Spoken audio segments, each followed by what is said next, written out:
Hello, this is Jane Talbot and it is day 19 of my romantic fiction writing adventure. I'm in Ballymena. I've been to my favourite writing coffee shop and I have to report it hasn't gone well. Not on the writing front anyway, but it has gone really well on the insight front. So I am tired. My plate is quite full right now.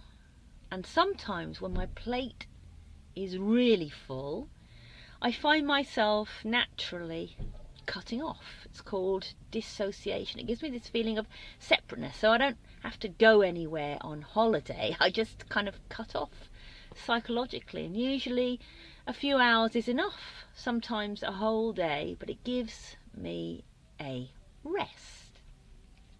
But of course, if I'm cut off, I'm usually pretty much cut off from everything, and so it hasn't been easy to slide into the story. In fact, I wasn't in the story at all, and that meant that I couldn't hear the words that were being spoken, so writing dialogue has been quite challenging for me today. Instead, I've been on the outside of the story, looking in through an old window that needed a bit of a scrub. And as I looked in through the window, I got a gift. And the gift was, looking at chapter 2 from a distance, there's quite a bit of flab. I can cut some of that out, and I don't think I would have seen that if I were right in the story. And there has been another gift as well, and that's that recognition that right now I'm feeling dissociated, and right now my main character is also dissociated as a result of trauma. So what I did is I spent time exploring my own dissociation. I really didn't realise how quiet it is, how separate it is possible to feel from the world. And this helps me understand my main character's behaviour, my main character's uncomfortableness with intimate relationships. So I didn't write much, but I got 2 great insights. See you tomorrow. Hello, this is Jane Talbot and it is day 20 of my romantic fiction writing adventure.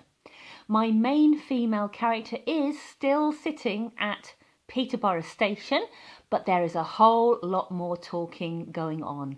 So I have now added in dialogue from the beginning right up to Peterborough Station, and I can see my main character heading northwards tomorrow. I am sitting at the 6,900 word mark, and I have gained more insight today, particularly about my fatigue. I am very tired, and now I understand why. So in my daily life, my normal working life, I am a coach and a trainer. So I spend a lot of time in conversation with people. I spend a lot of time listening to people talking, and I spend a lot of time talking myself. It's quite a noisy life. And when I want downtime, when I relax, what I realise is the kind of activities I engage in quieten that noise down. So when I'm out running kind of empties my head, it quietens it down. But writing, adding in dialogue, has made my inner life very noisy indeed. It is wearing me out, and I can now understand why some writers actually withdraw from the real world so they have sufficient energy to engage with their fictional or fictitious world. That's interesting. It's really interesting for me, and I'm going to have to manage that carefully because I like being in the real world. See you tomorrow. Hello, this is Jane Talbot and it is day 21 of my romantic fiction writing adventure. I have managed 500 words this morning. My word count is now sitting at 7,400, and the big news is we have made it all the way from Peterborough to Inverness. She is just about to get off the train and get the surprise of her life. See you tomorrow.